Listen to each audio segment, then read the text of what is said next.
Hech qanday to'lovlarsiz shu orqamda ko'rib turgan avtomobilni olib ketib bo'ladi deb o'ylaysizlarmi?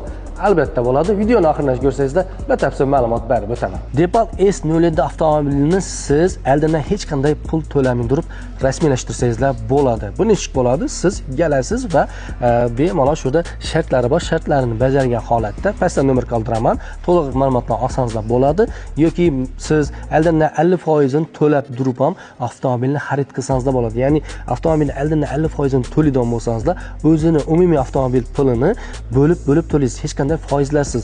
Faqat Depal S07 emas, Depal SL03 ham shu amal qiladi. Undan tashqari agar siz bu yerda hozir kelib xarid qilgan bo'lsangiz, 50 million so'm chegirmasi bor ekan. Bu avtomobilni nima avtomobil deb o'ylaysizlar? Changanda yangi avtomobil, ya'ni Avatar 06 avtomobili yetib keldi. Undan tashqari bu yerda Changanda Depalni xohlagan turdagi avtomobillarni topsangizlar bo'ladi. Depal ismi yoki Avatar ismi hamma avtomobillardan bor. Undan tashqari agar siz avtomobil xarid qilgan bo'lsangiz, o'zingiz shaxsiy avtomobilingizga kirasiz va uni bu yerda pullagan holatda boshqatdan bu yerda yangi avtomobil minib ketsangizlar bo'ladi.